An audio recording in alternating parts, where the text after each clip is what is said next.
Tema 9 desse nosso estudo do Apocalipse. Todos vocês estão, não sei se lembra do último tema, né, que nós estudamos, o capítulo 8, mas aqui, o tema 8, mas aqui é o capítulo 9. Desculpa. É, o tema 9 é a mulher e o dragão, está no capítulo 12 de Apocalipse. E para relembrar que nós estudamos no tema passado, o tema foi João e o livrinho. Lembram disso? João e o livrinho.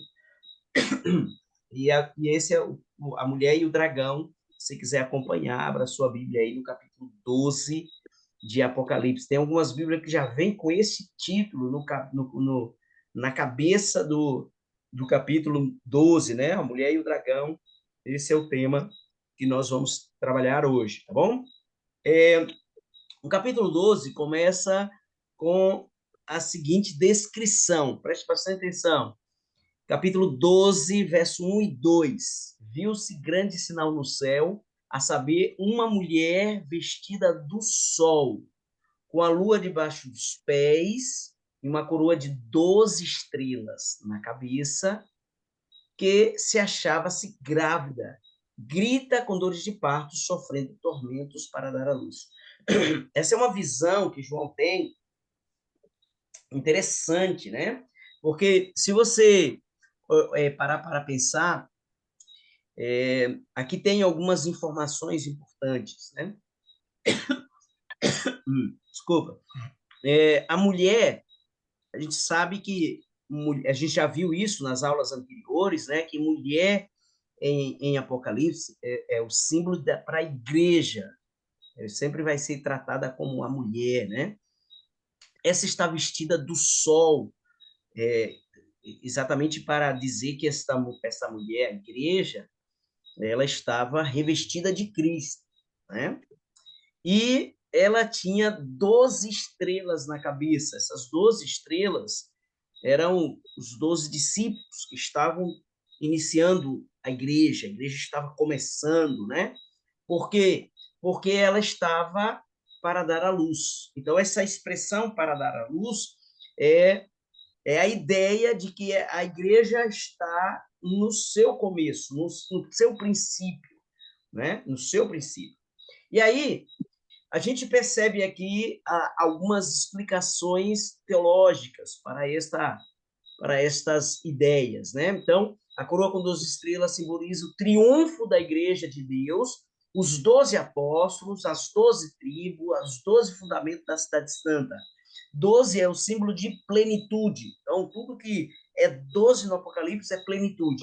Então, é igual 144 mil, porque é 12 vezes 12. Então, 12 vezes 12, mil. É a plenitude da plenitude dos salvos. Plenitude significa tudo, todo, completo, absoluto. Então, é a salvação de todos, né?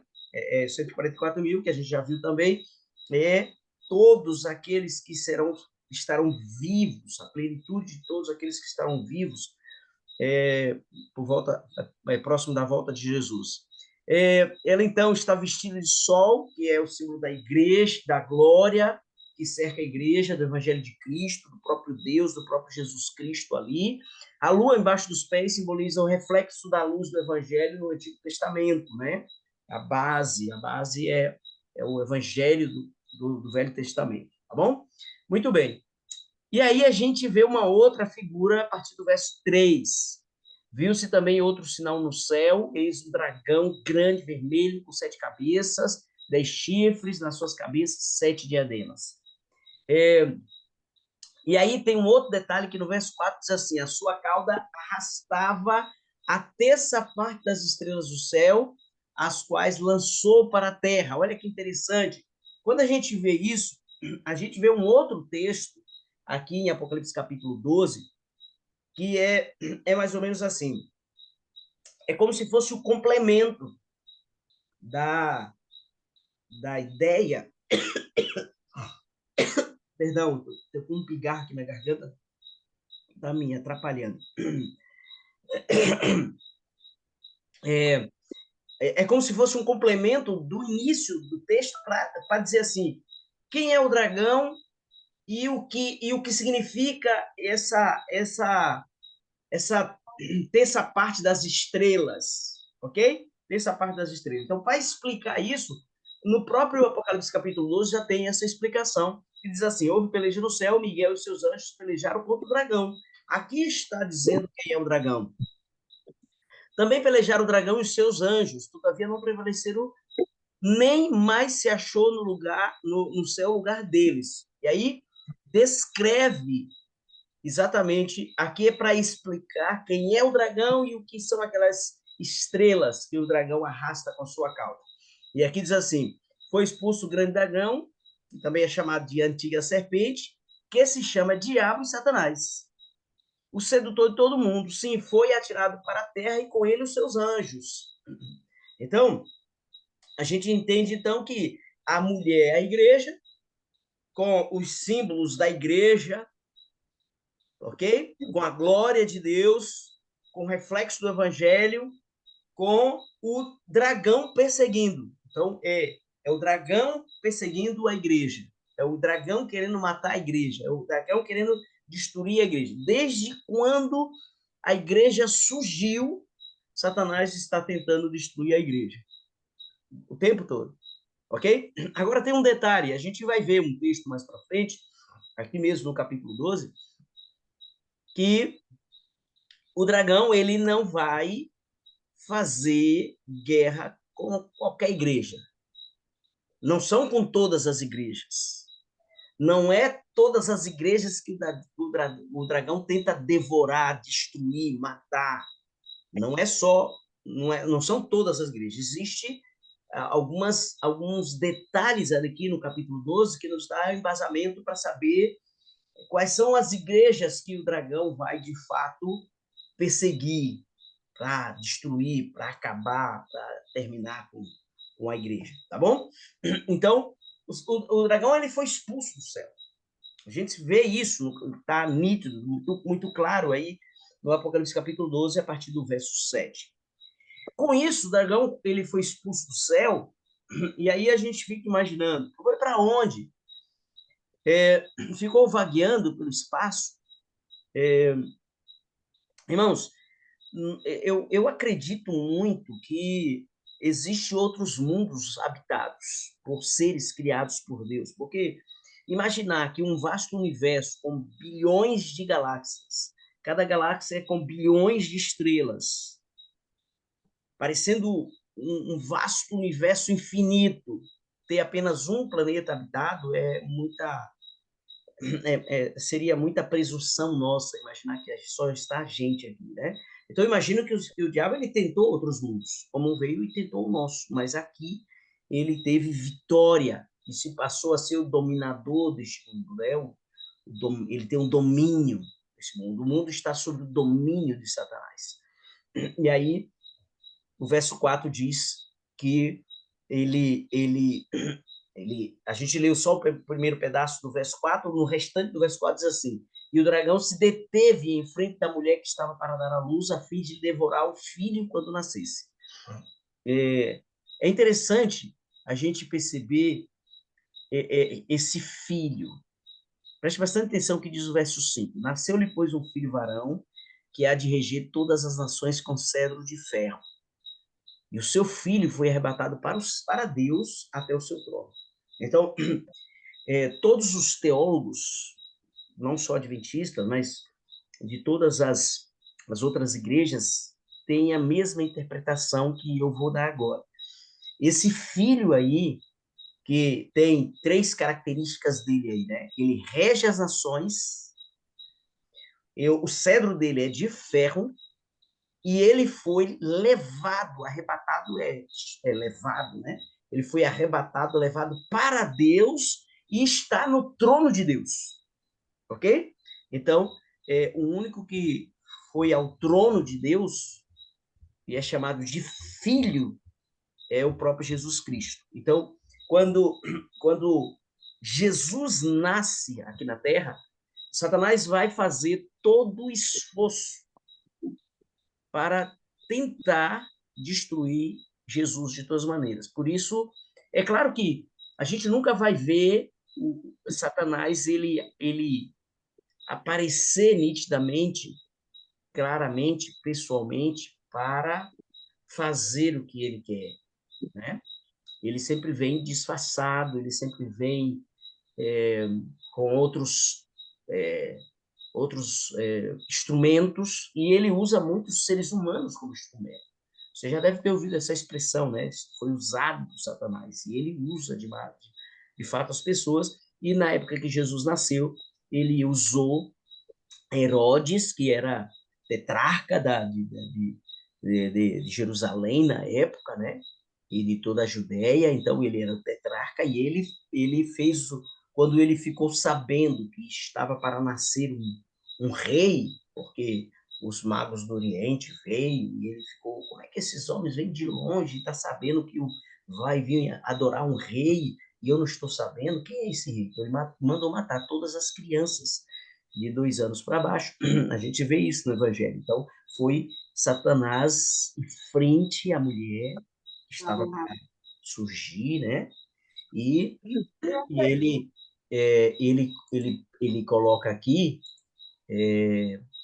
a, a expressão em frente à mulher é exatamente nesse sentido, né? De fazer todo o esforço para poder matar. Então ele estava pronto para matar o filho, só que o filho foi levado, ok? O filho foi levado para o céu. E claro, ele tentou de várias maneiras, com a tentação no deserto, durante toda a infância de Jesus, durante todo o tempo, perseguiu Jesus, mas não conseguiu, né? Ele não conseguiu. Aí a gente vê o nascimento de Jesus cumprindo essa profecia, né? De Jesus. Aí quando Jesus morre na cruz, ele se cumpre uma outra profecia, que é de Apocalipse de Gênesis capítulo 3:15, que diz que a serpente iria morder o calcanhar, mas Cristo ia esmagar a cabeça, e Satanás morde o calcanhar de Cristo quando ele morre, ok? Só que quando Jesus ressuscita, então é para esmagar a cabeça da serpente, tá bom? Como ele não conseguiu destruir Cristo, então ele agora se volta para a igreja. E aí, no início do cristianismo, exatamente nos primeiros momentos da igreja, quando a igreja estava começando a crescer, ela foi perseguida. Ela foi perseguida 3 vezes no seu princípio. Primeiro foi perseguida pelos líderes judaicos, que prendeu, mandou prender Pedro e João, mandou açoitá-lo, mandou, até que Gamaliel veio e disse, olha, não mexa com esses homens, se for de Deus, a gente pode estar lutando contra Deus. Se não for de Deus, eles vão desaparecer, como teve outros no passado. A gente vê isso lá no livro de Atos, Gamaliel explicando isso para os líderes judeus, mas houve uma perseguição, né? Houve uma perseguição até pelo próprio Saulo, né, que depois se transforma em Paulo, perseguiu a igreja, matou muitos cristãos, levou muitos para os cárceres, então perseguiu a igreja. Em seguida, a igreja foi perseguida pelo próprio Império Romano. Aí foi o período em que a igreja se tornou mártir. Foi para os coliseus, muitos foram mortos pela pelos leões, né, como espetáculo, né? Além disso, aí a terceira vez foi na Idade Média, quando a, a, a igreja foi perseguida pela própria igreja. E aí foi um período ainda maior de perseguição. Então, é o dragão tentando destruir a igreja, já que não conseguiu destruir Cristo, né? E aí a gente vê o verso 13 e o verso 14 dizendo o seguinte: quando, pois, o dragão se viu atirado para a terra, perseguiu a mulher. Espera aí um pouquinho, que tem um áudio ligado aqui, deixa eu ver quem é. Pronto. Aí, quando o dragão se viu atirado para a terra, perseguiu a mulher que dera luz a um filho varão. E foram dadas asas à mulher, as duas asas de grande águia, para que voasse até o deserto, ao seu lugar, e aí onde é sustentada durante um tempo, metade de um tempo, fora da vista da serpente. Veja que aqui tem hora que chama dragão, tem hora que chama serpente, porque ele é chamado de dragão, a antiga serpente, porque faz alusão à serpente lá do jardim. Então, o que seria então essa mulher sendo levada para o deserto? Foi o período de maior perseguição que a igreja sofreu, foi no período da Idade Média. A igreja que eu estou dizendo aqui é a igreja que tem as características da igreja de Deus. Ok? A igreja que tem as características da igreja de Deus, que eu já vou dar logo agora. Em seguida, já vou apresentar essas características. Aí, o que acontece? Deus, então, protegeu um grupo de homens e mulheres que foram fiéis desde o princípio. Desde a primeira perseguição lá pelos judeus. Então, a igreja foi perseguida, Deus protegeu. Muitos eram mortos, mas muitos foram conservados. Isso foi indo ao longo da história, né? Depois veio a perseguição do Império Romano, viu? E a semente, o descendente, ele continuou sendo fiel a Deus e continuou seguindo protegido por Deus. Muitos morriam, mas um grupo pequeno continuava sendo fiel, mesmo com morte, mesmo sendo mártires, mesmo... Por quê? Porque Deus protege. Quando essas asas de águia é levado para o deserto, é Deus protegendo, é Deus cuidando, é Deus é, é, tirando esses fiéis da vista da serpente, para conservar a semente da mulher, conservar os descendentes da mulher, o restante da descendência da mulher. Percebe? Então, isso aqui é Deus cuidando o tempo todo, tá bom? Aí a mulher foge para o deserto. Olha o verso 6. A mulher, porém, fugiu para o deserto, onde vivia Deus preparado um lugar para que nele a sustentasse durante 1.260 dias. Esses 1.260 dias foi o período de maior perseguição à igreja de Deus, feita pela própria igreja.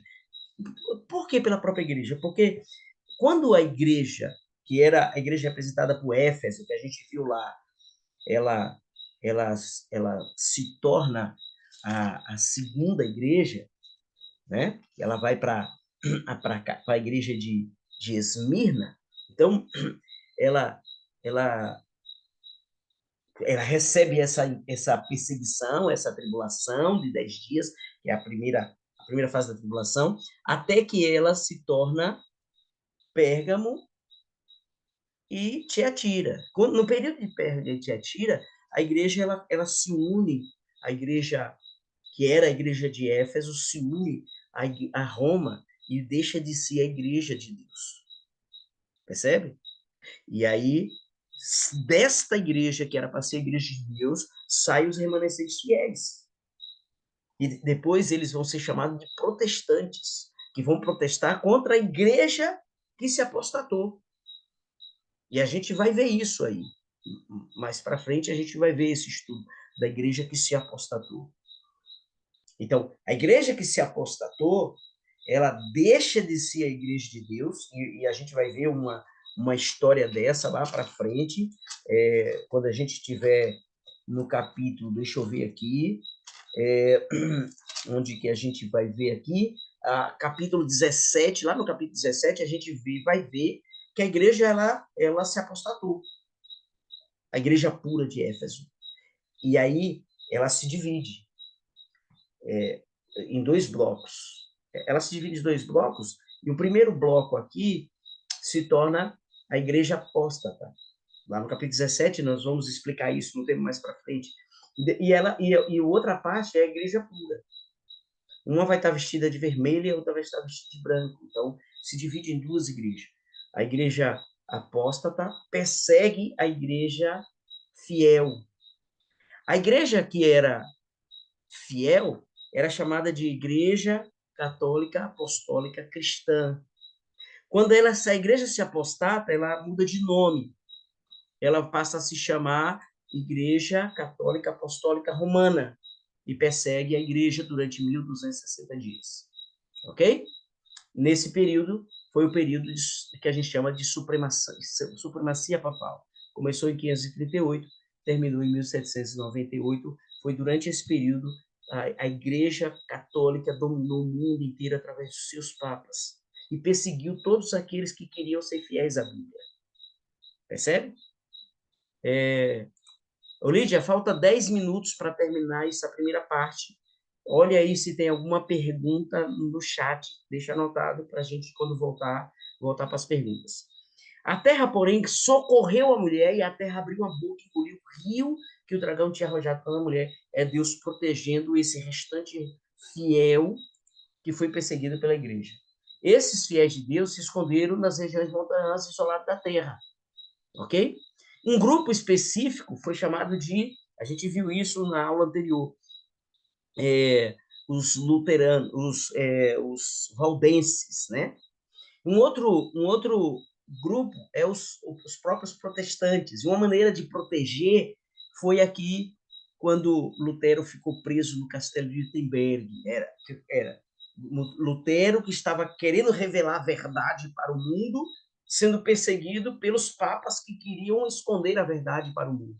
E ele foi perseguido pela igreja e teve que se esconder. Não somente ele, como outros, né? O Wycliffe, como teve vários aí que eram nessa época, John Hus, Jerônimo, foram todos perseguidos. E esses homens montaram grupos. Esses grupos foram de pessoas que permaneceram fiéis à palavra de Deus, ok? Muitos se tornaram depois, se misturou muitas doutrinas e muitos se apostataram também, mas um grupo permaneceu fiel. Um grupo permaneceu fiel, tá bom? E aí vem a parte final, é como eu falei. O dragão, ele começa então a perseguir todos aqueles que não queriam fazer parte do grupo dos infiéis. E tem uma característica interessante, aí eu vou ler aqui, que está no verso 17. Irou-se o dragão contra a mulher e foi fazer guerra, foi pelejar com o restante da descendência da mulher. E tem uma característica específica: guarda os mandamentos de Deus e tem o testemunho de Jesus, pôs-se em pé sobre a areia do mar. Então, o dragão não está irado com todas as igrejas, porque mulher é igreja, ok? Com quem o dragão está irado? O dragão está irado somente com os descendentes. Descendentes é o que restou, é o restante do descendente. Então, o restante é como se você estivesse levando alguma coisa na mão, algumas coisas caem, aí, se lá uns grãos caem, você fica somente com um restante na mão. Esse restante que ficou na sua mão é o restante da descendência da mulher. O que aconteceu com os outros? Aí, alguns foram mortos, outros se apostataram, outros rejeitaram o mandamento de Deus. Percebe? Ficou só um restante, só um pouquinho. Quem é um pouquinho? Quem é esse pouquinho? O pouquinho é os que guardam os mandamentos de Deus e têm o testemunho de Jesus. Contra tudo e todos, contra todos aqueles que dizem que os mandamentos foram abolidos, por exemplo. Então, o descendente da mulher, que é perseguido pelo dragão desde o começo e vai ser perseguido nos últimos dias, são aqueles que guardam os mandamentos de Deus e têm o testemunho de Jesus. Então, é fácil de descobrir. Você chega numa igreja e pergunta, olha, aqui guarda os mandamentos de Deus? Guarda. Então, é aqui que eu vou ficar, porque aqui é a igreja que o dragão está irado. Porque é esse descendente desta igreja que serão salvos. Percebe? Essa é a característica. Aqui tem o testemunho de Jesus? Tem. Dão o testemunho de Jesus? Dão. Apresenta o testemunho de Jesus? Sim. Ah, então é aqui que eu vou ficar. Mas tem que ter as duas características. Porque tem igreja que dá o testemunho de Jesus, tem o testemunho de Jesus, mas não nos guarda os mandamentos. Diz que os mandamentos foram abolidos, que é coisa do Velho Testamento, que não precisa mais dos mandamentos. Enquanto que aqui, no Novo Testamento, no Apocalipse, a Bíblia está deixando bem claro que o restante da mulher, aqueles que vão sobrar no final da história, são aqueles que guardam os mandamentos de Deus e têm o testemunho de Jesus. Se você ler Apocalipse capítulo 11, o verso 19, você vai perceber que João, quando tem a visão da volta de Jesus, ele vê o santuário de Deus E lá no santuário ele vê os mandamentos. Capítulo 11, verso 19. Ele vê os mandamentos. E claro que os mandamentos era o lugar onde guardava as tábuas dos 10 mandamentos. Então, se os mandamentos foram abolidos, por que que João tem uma visão dos 10 mandamentos lá no finais dos tempos, na volta de Jesus? Percebe? Isso aqui é muito interessante. Então, duas características para ficar bem gravado. Guarda os mandamentos de Deus e tem o testemunho de Jesus. Aí vem aqui, é claro que a gente não consegue vencer Satanás, né? Ele é muito forte, ele é muito poderoso, ele mata muita gente, ele destrói muitas famílias, ele arrasa com muitas coisas, mas tem um segredo aqui no capítulo 12, verso 11. Diz assim: eles, pois, o venceram por causa do sangue do Cordeiro, por causa da palavra do testemunho que deram, e mesmo em fase à morte, não amaram a própria vida. Então, eles venceram mesmo que morreram. Olha que coisa antagônica, né? Morreram, mas venceram. Porque, mesmo face à morte, não amaram a própria vida. Preferiram morrer, mas ficaram fiéis. Morreram fiéis. Não amaram a própria vida. Morreram, mas morreram fiéis, morreram vencedores pelo sangue do Cordeiro. Você quer vencer Satanás? A única forma de vencer Satanás é pelo sangue do Cordeiro. A única forma de vencer é pelo sangue do Cordeiro e por causa da palavra de Deus que dá testemunho de Jesus.